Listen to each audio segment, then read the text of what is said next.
Hello and welcome, everyone. Thanks for joining us today for our virtual reception for our newest exhibits, the Resident Visual Artists Exhibit 2021 and Interplay. I'm Mary Kay Baxter. I'm the HCAC Deputy Director.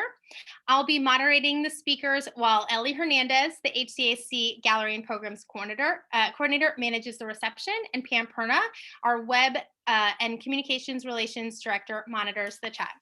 I also want to say a quick hello to one of our board members who I know is in here today, Ellen Flynn Giles. Hi, Ellen. First, we're going to start in Gallery 1, which is the Resident Visual Artists Exhibit for 2021. At this time, we are allowing participants to unmute themselves so the artists can unmute and speak. If you are not a presenting artist, please keep yourself on mute so we can easily hear the artists. Okay. Each resident artist is going to be given 3 minutes to speak. So we're going to go we're going to go in the order of the artists. So our first artist on the list is Jamie Travers. Jamie, are you here? I saw you. Yes, I am here. Hi, Jamie. Okay, the floor is yours. All right. First of all, I want to thank everybody for coming out on this windy night and checking out the resident show that's at Howard County Center for the Arts. I got a brief look at it the other day and it looks fantastic. I'm keeping with the theme of, first of all, I'm an elementary school art teacher, and I am deeply inspired by my students, especially like kindergarten. And I actually got into teaching because of working with 3-year-olds drawing their very first tadpole people. So I'm forever drawing tadpole people. And during the virtual teaching during the pandemic, I've been drawing the students while they're drawing, and I've been doing hundreds, if not thousands, of little tadpole heads. I take about 5 to 10 seconds a head. So I got thousands of them. I've made animations of those tadpole heads. And for instance, if you pin my screen, you can see an example of one of the animations. As an art teacher, I'm working at a school with about 700 kids. So easily 100 plus kids a day that I'm working with. So I take these drawings and I cut them out or draw or do different things, media. And for instance, I went around to poles and trees and did cutouts onto trees. It's kind of like a do no harm graffiti is the way I kind of look at it. All of these pieces don't really exist anymore in real life, but they were up long enough for me to photograph. And when I walk around my neighborhood, I live in area called Remington, which is like Johns Hopkins campus. It's a wonderful area. There's the Baltimore Museum of Art. Pre-pandemic, I can take 5 minutes and stroll. I'm in the BMA looking at the Cone Collection and the beautiful African art.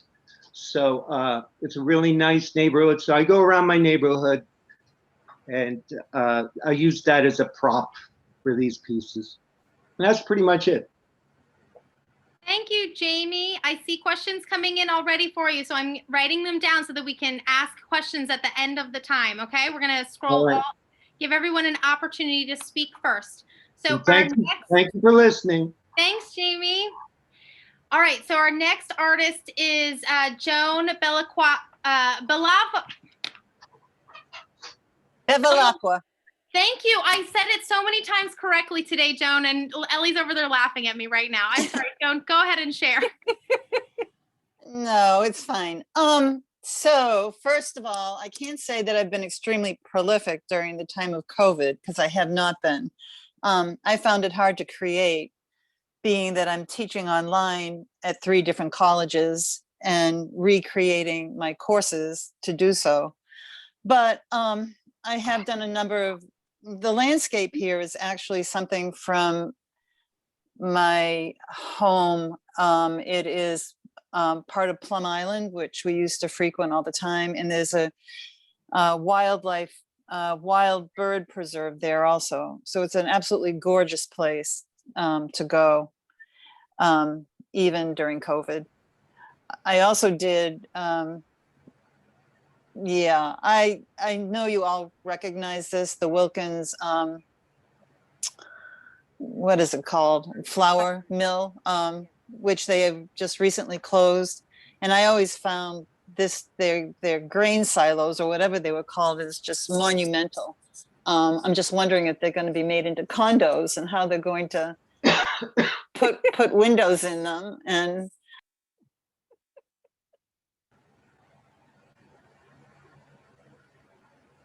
Joan, can you unmute Joan, you're yourself? muted. I am? When did I do that? It The whole just- time? When you were talking Oh. about the condos, right after the condos. Oh, I didn't touch anything, so it must have been accidental. So I'll be curious to see what happens to that whole complex. I do know that the workers were not told that they were closing until like a week before they closed. So this I started maybe a year ago. It's gone through many colored backgrounds. I had orange for a background and I sent it to somebody and they said, I don't think orange is going to work.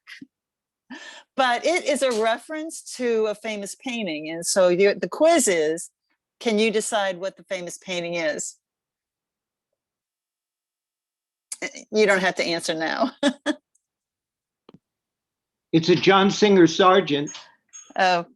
Oh, no.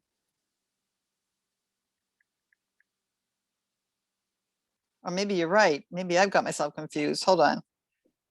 Pam says, is it the Whistler? Yeah, that's right. That's right. It's easy to get them confused a little bit until you really look. Anyway, yeah, I've been doing dresses for years, and they usually reference something in my past. Not that I'm a whistler in disguise, but anyway.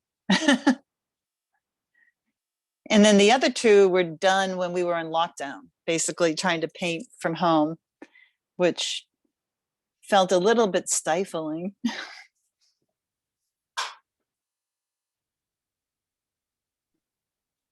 Sorry, we're readjusting yeah, right now.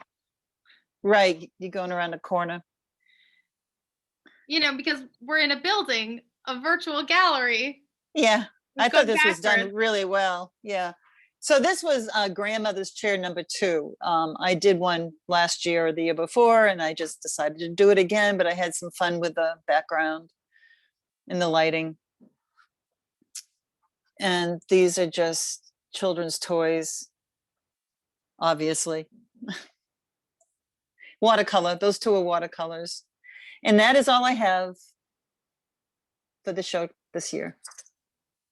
These are beautiful. Thank you, Joan. Thanks for Thank- sharing. You're welcome. All right, Mary Jo, I'm not even gonna embarrass myself. Mary Jo? Tidlaka. See, Tidlaka. See, Yeah. I can repeat. You can repeat. And don't worry, because don't worry. I couldn't say it myself for a while. So all right, this painting is it's an acrylic, and this is a real lockdown painting. This it's called Thanksgiving Flowers, and it's 22 by 30, and Thanksgiving was spent in a parking lot, and I got a bag turkey dinner from my daughter's family, and And my granddaughters, their task was to go get grandma some flowers. So I guess they went to the store and bought these flowers. And all of a sudden I was like, great, great. The thing with flowers is you paint them now or never. So it gave me an assignment and I painted this. And so, and my theme for everything I did during lockdown was flowers. Okay, this is in May, I went to a friend's house. We sat on the porch because this was May, and these little things were coming up. Lilies of the valley were coming up in a little flower bed around her tree, plus some bleeding hearts. And this was the little flower bed. And so I worked on that one. And then the next one is, I actually, the sequence is, the sequence is backwards for all these, but it doesn't matter. So this is a tiny one of kind of like a close-up of that little flower bed. And it was like, oh my God, there's hope, because the flowers are blooming and they don't pay attention to what our problems are. They just bloom. And okay, and then I have a pair of these two little teacups of flowers. The friend that I was visiting, these are her babies, you know, this is her garden, her flowers. She went in the house and got a little cup, you know, a little plastic cup, and she took her scissors because all these flowers are tiny. And so she took her scissors and cut off two bunches, and that's what these next two paintings are, and handed them to me. And I just took them home, and this was real lockdown. This is when we couldn't even go to the studio. So I took these things home and put them on my dining room table and brought my watercolors home and made them. And it just, you know, it's like, oh my gosh, I could paint. Guess what? I can paint, flowers can bloom. And that's why I call them teacups of hope. And You're perfectly hopeful, Mary Jo. Thank you. Those are, well, thank you. Lovely. They are very hopeful. I feel that way about a lot of the art in there this year. Yeah, flowers were my thing. Okay, Love thanks. it. Thank you, Mary done. Jo. Okay, done. next up we have Sarah Engel. Sarah, are you in here?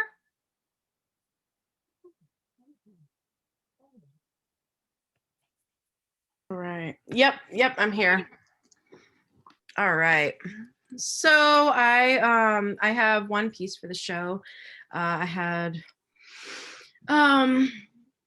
a lot of difficulties creating as well. This pandemic has been very very difficult to find the motivation to work a lot. I can design all I want, but actually leaving the house and coming in has been a big struggle. And so I think that's one of the kind of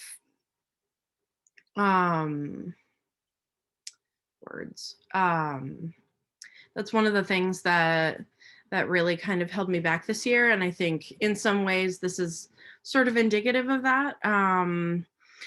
But with that, I keep trying to press forward. And this piece is what I call from a series called Pridescopes, like kaleidoscopes, but it is the pride flag. And it's a simple symbol that I want to have available so that if people want to be able to show their pride either for their own journey with coming out, or if they want to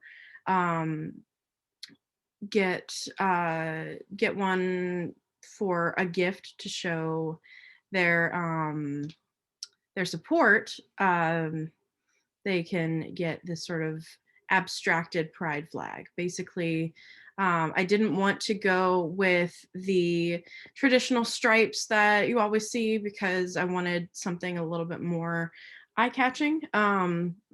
Plus, this way, with this particular line work design, I could create many different color variations, and I have so far designed, I believe, about a dozen different pride flag variations, from the asexual to the pansexual pride flag colors. And basically, I can use the same line art and be able to change the colors the way I want them to. And eventually I want to have the whole series together in sort of a grid, almost like a window pane. But I wanted to stray away from the stripes of the flags, and I was inspired by the German lattice work panes that you see in some of the older design architecture. So I really liked that kind of cross hatching flow with the lines. Thanks, Sarah. Yeah, That's awesome. Thank you for sharing. thanks. Who's next? I'm lost here. Okay, Andre. Okay, Andre Track. Are you on, Andre? I think I saw you. I'm waiting. Can you hear me? Yes. Hi, welcome. Okay, go for it. There The he is. floor is yours. Well, I've been working on the series for several years. They're mixed media pieces. I have quite a few of these by now. Well, I'll look at the one we have up here now. This one's titled Living Free. This has a lot of different mediums in it. This looks like it has acrylic paint, some graphite, soft pastel. Yeah, it was pretty spontaneous. I kind of just did it on the fly, and that's what I came up with. Great. This one's very recent. This looks like something I just finished this right before the show, I believe. And another mixed media. Oh, they were getting a little closer. Sorry, it doesn't go in the order that I want them to. There we go. Yeah, this one has oil pastel, soft pastel. Many different techniques I'm using within it.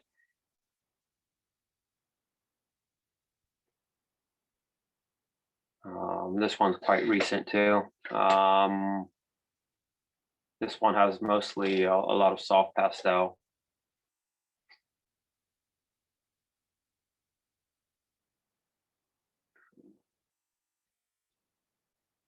Yeah, that's recent too.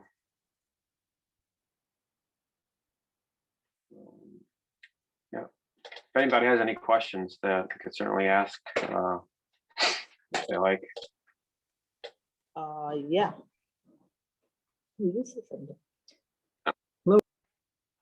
I think you just unmuted for a sec. We're gonna take questions in a little bit, Andre. Okay, we'll take questions all together at the end. At the end, sure. Okay. Yeah.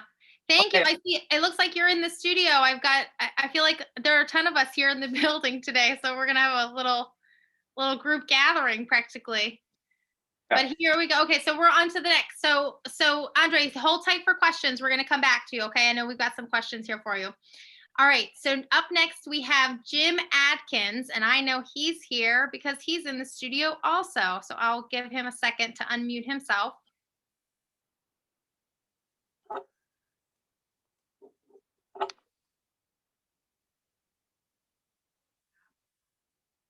Okay, Jim, are you getting a little thing that says unmute? You might have to push yes.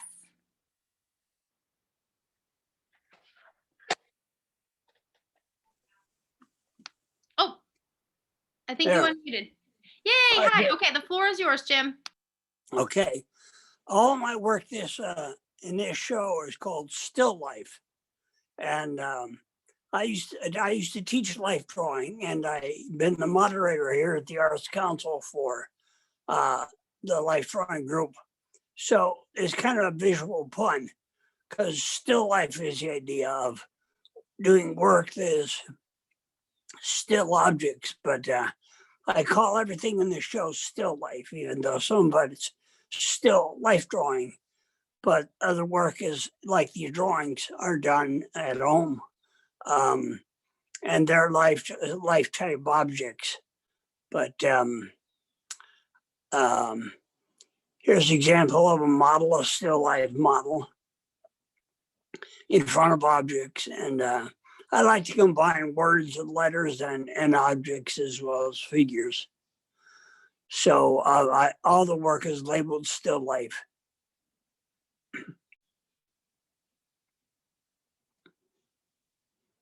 Ellie says, sorry, it's going backwards again. Yeah, that's fine. Oh, here we go. And then this is another example of a still life painting. And we see objects as well with the figure. Again, these figures are all models here at the Art Center. And they used to come to the groups here. But, and in fact, I've sent messages to these models, so hopefully they'll come and see the show too. But I have 3 pieces in this show. They're all called Still Life. And it comes from my background, which is as a teacher at the Art Community College, where I taught life drawing and the drawing of objects as well. So it's kind of a pun, if you will, to call these still life, because they're objects, but they're still life drawing too. Okay, Mary. I love that pun. I got it immediately when you first said it. That's really fun, Jim. Okay, thank you, Jim. Our next artist up is Diana Marta. I think I'm unmute. Nope, you're not. You're unmuted. Perfect.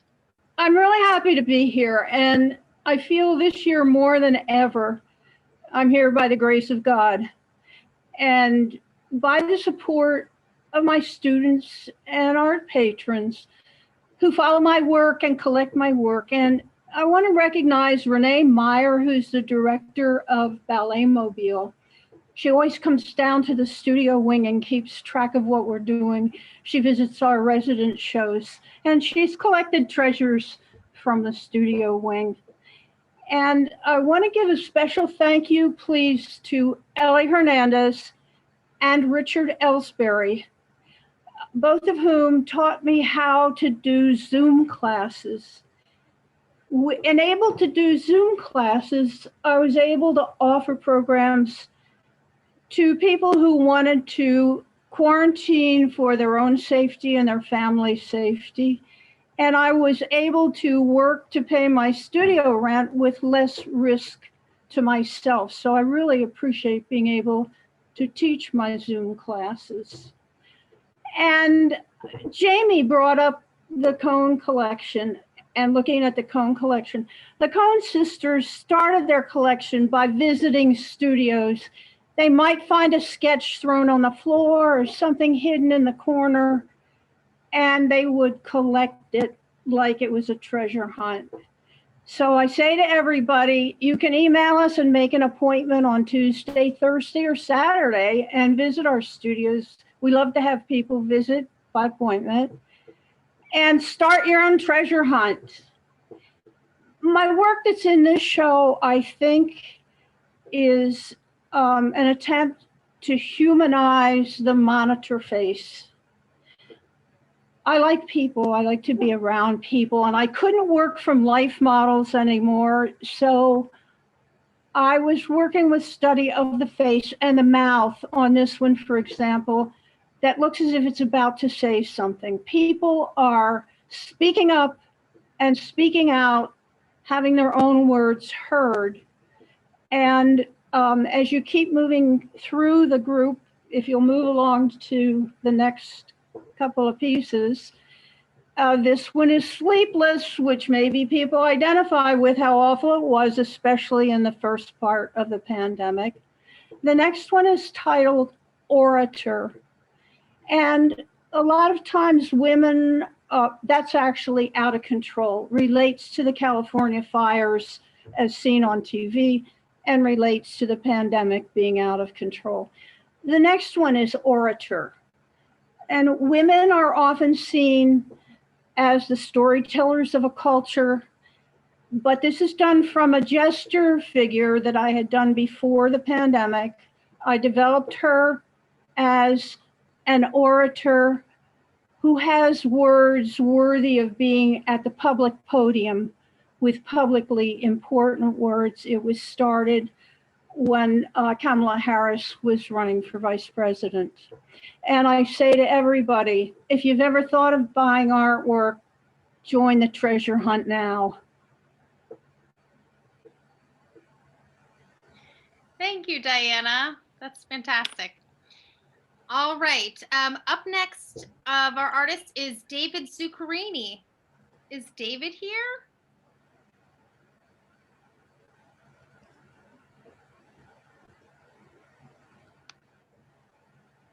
Let's see if David unmutes himself.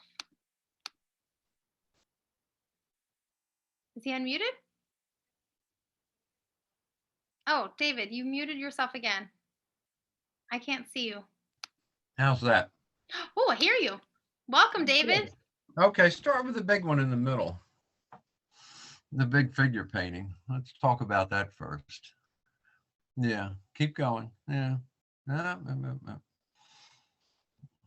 Yeah, that's good. That's a theme I've been doing for years, but I'm going to talk about this from a different aspect. I tell my students and my daughter, who's a photographer, to use soft eyes. And what I mean by that is don't look for things, just look. And the way it relates to this picture is I had this model in the studio and we were going to do a session. And I'm sitting there with all my plans and drawings and preconceived ideas about how I'm going to pose her. And I just happened to look over and she's sitting on the model stand and I looked at her and I said, well, there it is. That's the picture. She's just kind of sitting there sort of awkward, lost in thought, not like art. So that's what I decided to do. So it's a picture of a woman before I paid her to take her clothes off and turn her into art. Now, you want to go to the funny ones?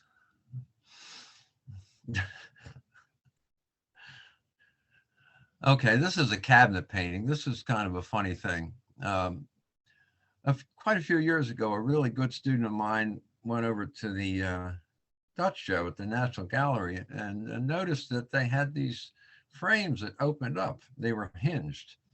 Now, we don't know exactly why they did that, but what I got from it is you can have 2 or 3 pictures in the same painting. Open up, it becomes interactive.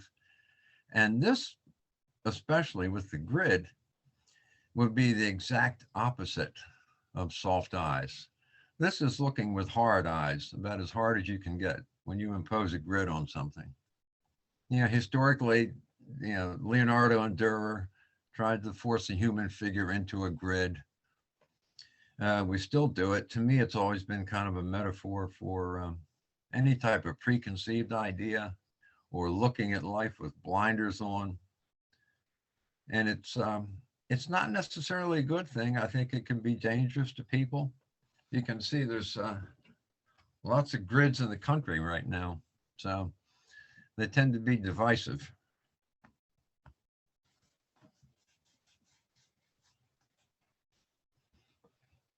This one, okay. You notice there's a few self-portraits. Well, when you spend a year by yourself, you tend to be a little introspective. And this is just a case of that. It's an old antique clock case, and I put a painting in the bottom, and at the top is, it's almost like a mini installation, just all the debris of my past life. That's it. Thank you, David. These are amazing. Thanks for sharing. Okay. All right, so next up, oh, can everybody already tell? It's Joyce J. Ritter. Where's Joyce?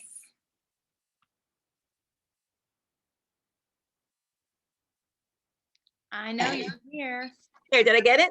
Hi, Joyce. All right, the floor is yours. I'm Joyce Ritter. I'm a quilter, and I make quilts that look like oil paintings and that tell a story. So we're going to have the quilts tell their story instead of me talk about me. First of all, though, a thanks goes out to Linda Middick, one of David Zuckerman's students, who painted a peony and gave me permission to use it as a basis for this pattern. This quilt is named Exuberant, and she says, she whirls, dances, sings, then laughing, she whirls some more, her joy uncontained. It's a big one, and I want to thank Renee, who's a patron and has purchased this. Thank you, thank you, thank you. The next two shots are from photographs I took in Longwood Garden before COVID. This one is called Outreach. She extends her hand, offers to help or listen, both gifts worth having. And we'll move to the next. Arms open wide. And thank you to whoever used this for the opening to our little tour of the gallery. Thank you very much. It says, with arms open wide, she stretches, fuzzy with sleep, possibilities. The next two are from black and white photographs I took in Provence in 1990 something or other. This one's called The Commute. She wove through traffic, raced up hills and down alleys. Finally, she's home.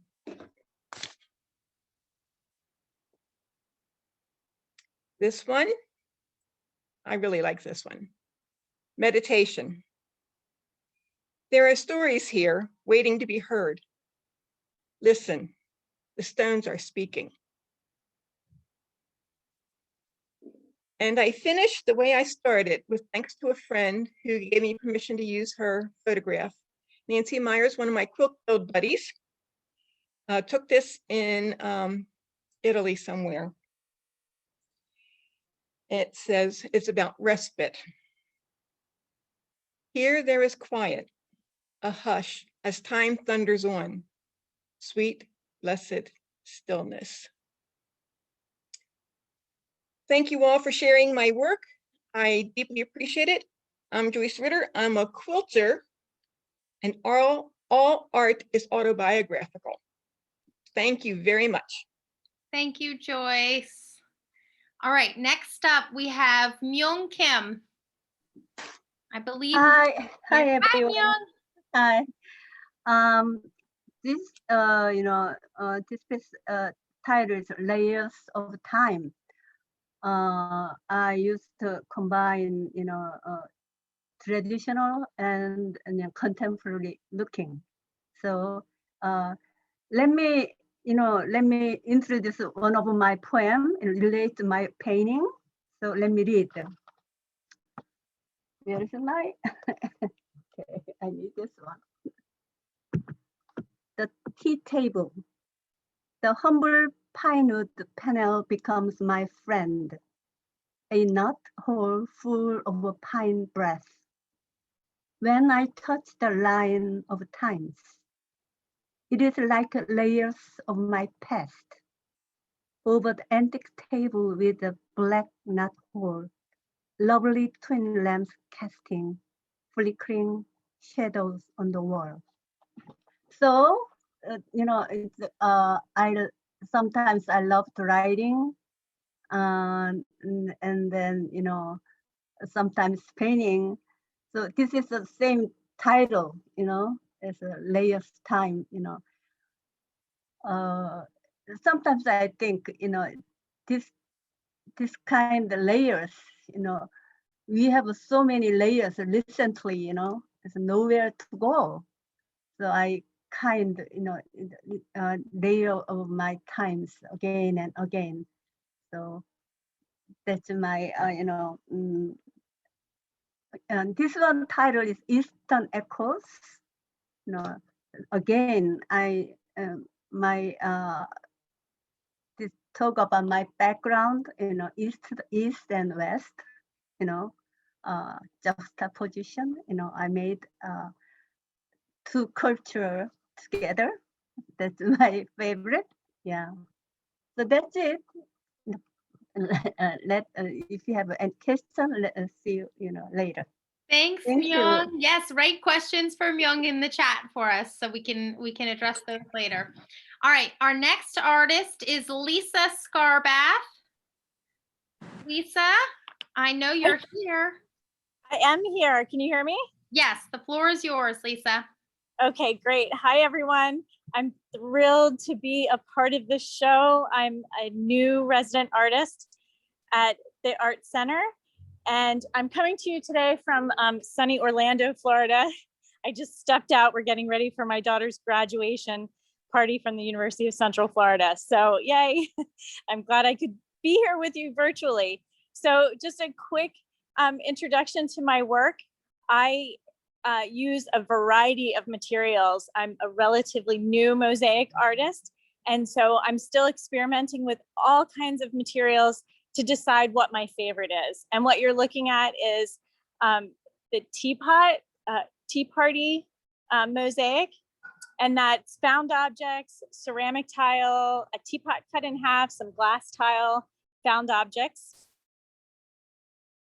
And then the next one is stained glass. I find myself, I used to do traditional stained glass many years ago, and I found that stained glass is one of my comfort materials, so I go back to it. But this is a different technique for me in making the daisy flower. So it's a flower that'll never die, but it's a little deadly because it's sharp.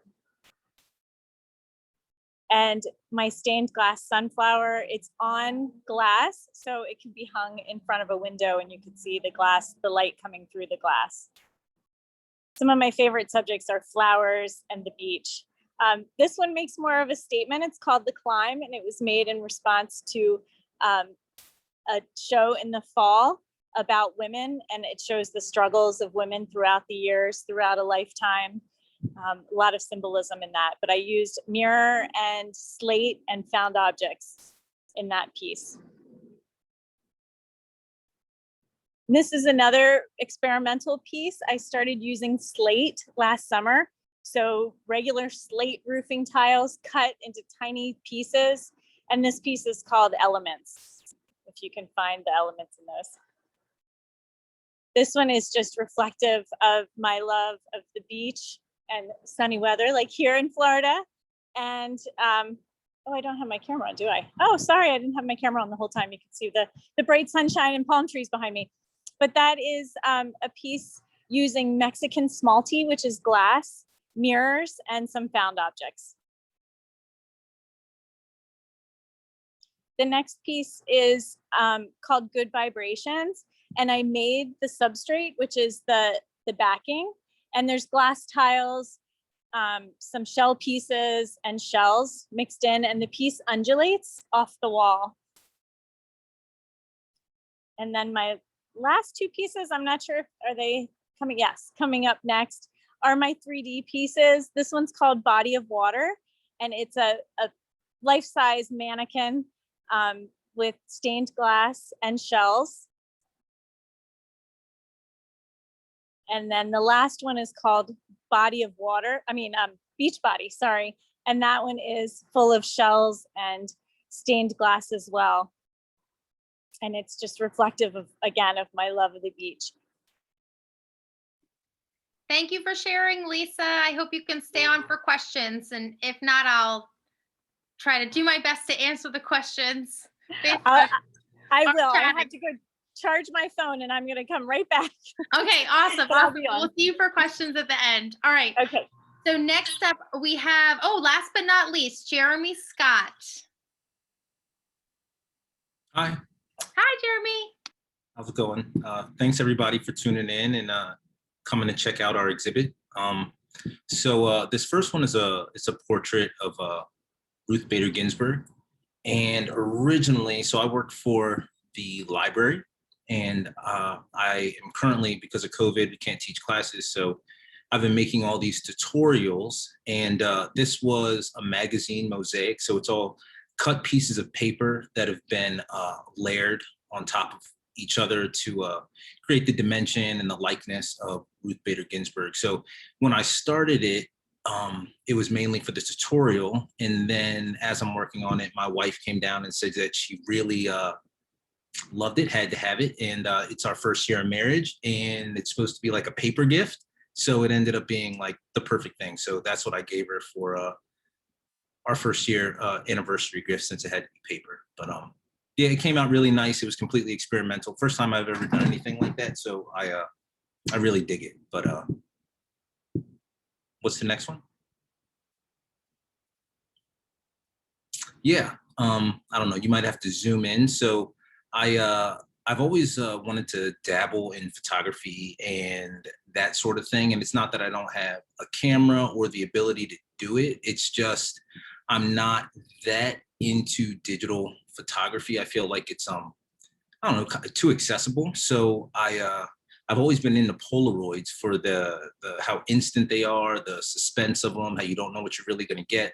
And the more I looked into it, SX70 cameras, which is the first Polaroid, they do a really great job of capturing light, and you can do a lot of different effects with them if you kind of take the time and learn how to use them. And just like David was saying earlier, that, you know, I feel like with a digital camera, you definitely have a grid on things, and you can be very sharp and hard and make anything as detailed or as perfect as you want with editing and things like that. But I feel like with a Polaroid and that sort of camera, really, you have to have a little bit of technique. But then again, what you get is what you get, and it's kind of it's always a surprise. So you really do have to just look with soft eyes and kind of let the light do the talking for you. So I really enjoy that. Yes, and then I mean, it's too bad that they're small and that they're not. You can't get a little bit closer, but it's a gas station at night, and it's one of the things that I really hope to continue to play with. One of the things that I like about the camera is that you can do exposures that are long. So you can do night exposures and all these different types of things that you could with a manual camera. And it's something that you really can't do with many other cameras. And the great thing is that you get the film right when it's done, and within about 15 minutes, you get to see what you got. So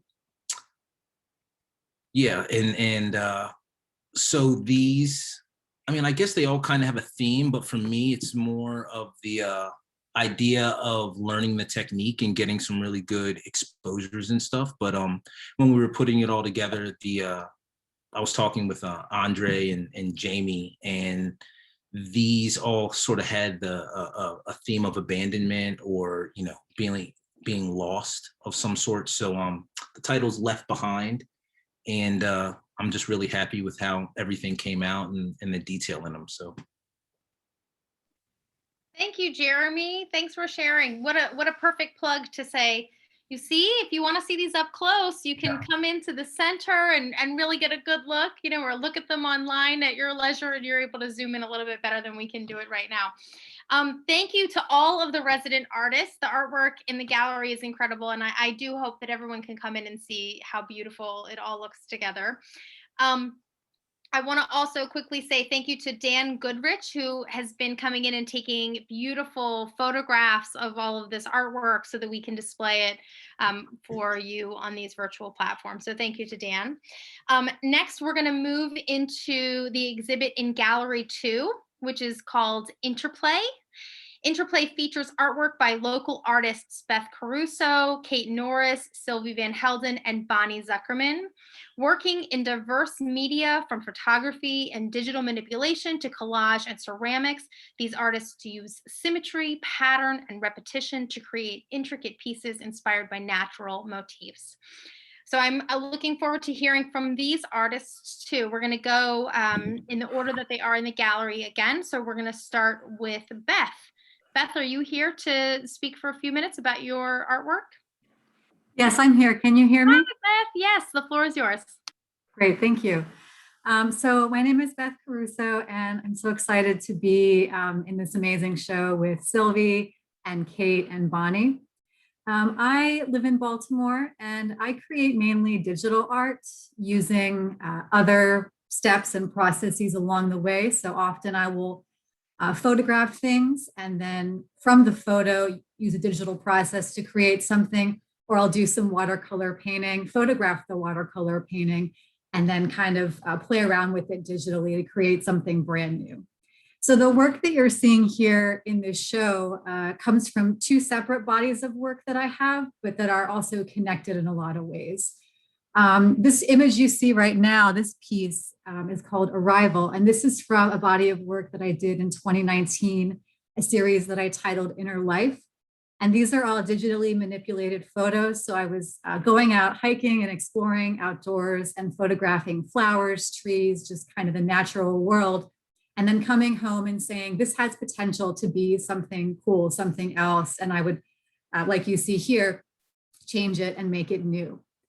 And then also you can see here from my second body of work, which I worked on in 2020 during the COVID shutdown, I decided to dabble and explore watercolor painting, which I'd never done before. I'm a self-taught artist, so I don't have any formal training, but my grandfather was an amazing watercolor painter, oil painter, and I'd always been meaning to try to really dig into that and see what I could come up with watercolor. So I began playing around with that and just kind of teaching myself how to do basic things, almost like a sketchbook journal for watercolor.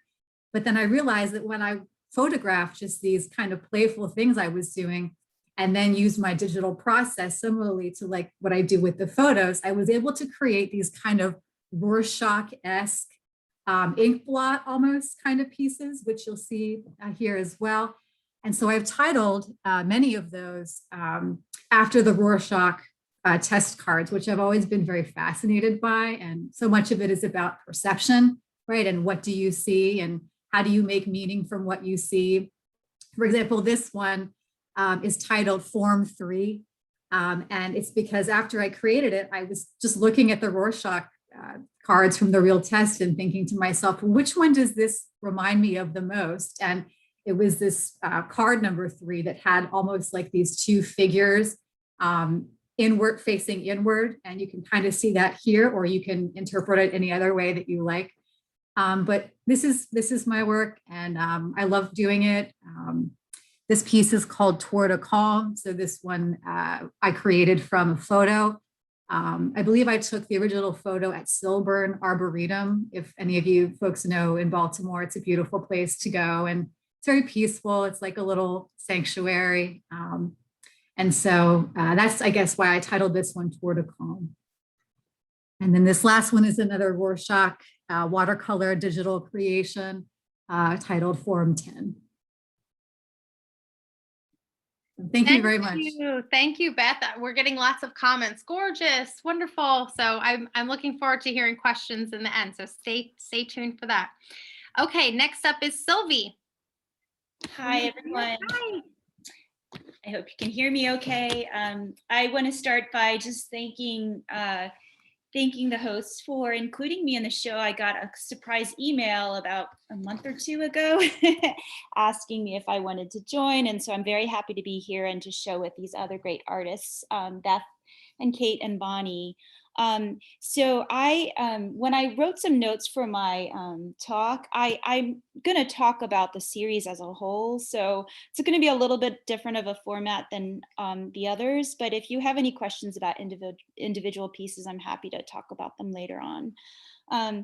So the hashtag Mandalas is a series of like 10 works that I have been doing for the last couple of years. They started around 2018, and I've officially completed them and trying to move on. So I ended them about 2020, and there are about 10 pieces in total, but they started actually, I got a small commission from someone, and I was given a phrase to work with, and I didn't know where to go with that. And so as most of us do nowadays, my first inclination was to go onto the web and search like this phrase and what kinds of results I would get. And it came to my mind that I wanted to use imagery. So I wanted to use other people's imagery and their interpretations of this phrase. So the perfect place to get that would be Instagram. And so I began looking into Instagram as a source material, which is kind of the first time I've done this. And after completing that commission, I really became interested in the idea of the mandala, as you know, a mandala is a representation of the universe. And I was thinking how, you know, in my searching and stuff on Instagram, there was this kind of parallel with Instagram being its own universe and a place where you can find images from all over the world, from all different kinds of people. And they're grouped under hashtags, right? So I've been interested in spirituality for a while. And so I wanted to kind of look further into this idea of the mandala, but kind of more of a modernization of it. And so this series, each of the pieces is based around a term that has religious associations. And then I did a search on Instagram for you know, people's responses in terms of imagery for that term. So the terms were things like purify and devote and atone. So all these terms that, you know, have religious associations. And then I picked anywhere from 6 to 10 source images, so other people's ideas of what that term meant, and I incorporated them into the structure of a mandala. So I would take an image, like in this one you see, like there is like a Buddha image that is repeated like 4 times. But the images really varied in terms, some were very like what you would think as traditionally religious and others were not. So this particular work was devote. And, you know, one of the interpretations was Buddha and another was a clothing company that was called Devote. And, you know, there were all kinds of interpretations, and that really fascinated me, the way that these traditionally spiritual words, you know, have kind of like evolved over time. So the idea of the mandala is used as a meditation aid too, and I thought that was kind of interesting. My work tends to be very complex and layered and stuff like that, and so I hope that by looking closely, people can think about what a mandala means and to think about the imagery that is in these mandalas and to kind of think on like the ways that, you know, our understanding or our interpretation of spiritual ideas is changing over time. Thank you, Sylvie. All right, stay on for questions in the end because we're going to come back for Q&A. I'm not sure if Kate is on the call, so I want to just open it up for just a second just to see if she will say yes, she's on the call. Okay, are you scrolling through Kate's work right now? Okay, so we're scrolling through Kate Norris's work.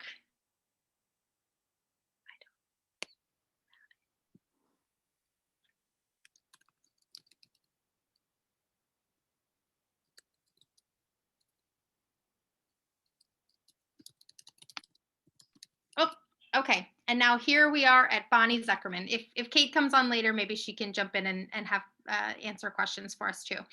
But Bonnie, hi Bonnie, I know you're here. Hey there, can you hear me? Yes, welcome. The floor is yours. Fantastic, thanks. So really excited to be part of this show. I had the opportunity to go see it the other day in person with a friend, and it looks remarkable. I just love, I mean, the title's perfect because the interplay of the 4 different artists in it really have a lot in common, and it bounces off of each other a little bit. It's great to see some of the kaleidoscopic elements that I use in my work reflected in the other artists' work. So that was really powerful to see. It's also kind of weird to see these as images on the screen because they are actual plates. They're 3-dimensional ceramic pieces that I've painted in a two-dimensional way, but there is, there are layers and dimensions to them. And then the other thing about seeing it in person, you don't quite get to see this, is the backs of all the pieces are just as vibrantly painted as the front. So I always like with my pieces to make sure the viewer has a surprise in store when they turn it over. So I'm really inspired by nature, a lot of plants and animals and botanical illustrations. So a lot of these are focused around fish or birds or butterflies. I love birds most of all. And I'm really interested in pattern and repetition and symmetry. But you'll notice nothing is exact. I don't actually measure anything. There are no templates. It's all just freehand, just painted on with a very tiny paintbrush. And I like that because it maintains kind of an organic feel to it without using any real measurements. There are no rulers or anything like that. I use a wax resist technique. So I actually paint the whole piece really dark brown first, and then I paint on very tiny lines with a paintbrush with liquid wax. And then I fill them in with color, and a lot of colors. So even in like the tiniest sections of the piece, you'll see maybe 6 colors in a really tiny leaf to have a little bit of a gradient in that. So you get an extra dimension from that. So in the kiln, the wax burns off and leaves the dark brown lines. So anywhere you see those outlines, that's where a wax line was. So this is one of my favorites. This is a red-bellied woodpecker. I really want to try and draw all the bird species there are someday, and making slow progress with that. But this is just one I wanted to feature because I think they're really beautiful. Let's see what's next. And this is a little goldfish. I like to actually work really small sometimes, just to have things that are like tiny treasures. And a lot of my pieces end up being like this big. So this one is a tiny little bowl. And I don't remember what's painted on the sides and the back, but I do a lot of trees and branches on the back. I don't usually want to compete with whatever the main star animal of the show is on the front.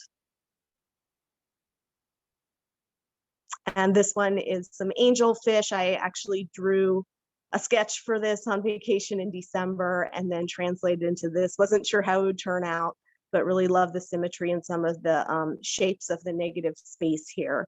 All the pieces in the show, with the exception of the plate with the red flowers and birches, have been created since January and fired in my kiln. So here's one with fireflies. This is actually the most recent, and since then I've done maybe 4 or 5 pieces with fireflies. Was just reading about the decline of the firefly population and wanted to highlight them a little bit. And then the images around the sides are kind of reminiscent of lily pads. So that was the inspiration here.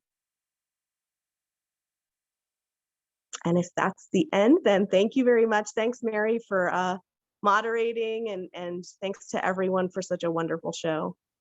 Thanks, Bonnie. Bonnie is also one of our artists at our Long Reach Artist Studios. So if you have been hearing about that development, lots of art is happening over at Long Reach Village Center, including lots of artists, and Bonnie is one of them. So thanks, Bonnie, for sharing. Thank you all for joining us tonight, Beth and Sylvie and Bonnie.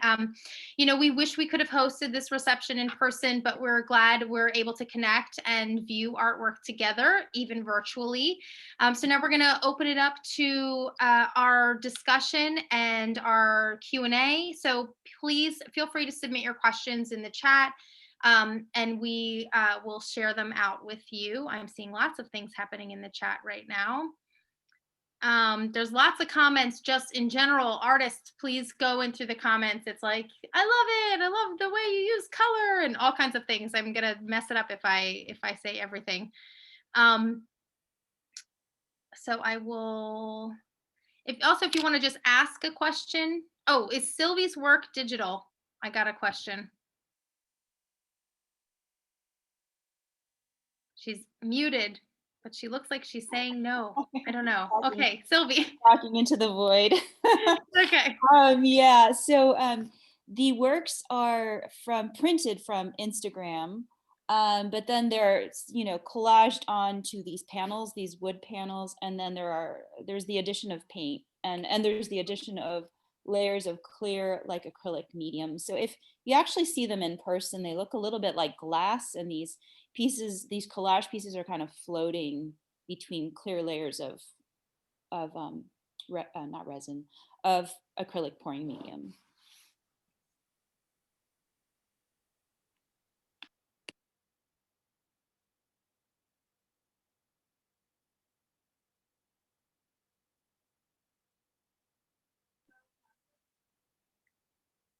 The artists in this show, I'm responding to a question. Is there a place where all the artists have their websites listed so we can buy things? The artists in this show in Interplay have their websites listed in the catalog in the virtual exhibit. So if you go to our website to look through the virtual exhibit, you can look through the websites here. The artists in the resident gallery, I don't know that there's a place where they're all listed, unless maybe they're on our website, but you can absolutely email us at info. Oh, look at this. Pam is sharing the catalog link there. So you could just click that link to the catalog if you want some of the Interplay websites.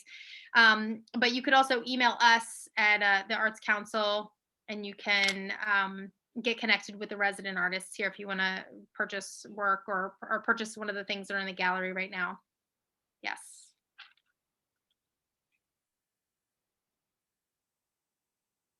All right, so someone that was not Mary Kay Baxter says, it was a lovely experience. It was nicely organized. I had everything up on the big screen and it felt like it was in the gallery.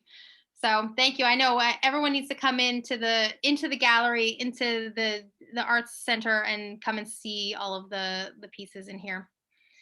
Because it really is such an amazing experience, especially like Jeremy's small pieces that you can't see. You can't see the dimension of Bonnie's pieces. You can't see the dimension of Lisa's pieces. Everything is the scale of Myung's pieces. As we're going through, you just can't tell unless you come into the center. So if you're here, if you can come, if you're in Howard County or Maryland, come into here and see the exhibits in person. Any other questions in here? If you want to unmute and raise your hand or just jump in, you can also do that.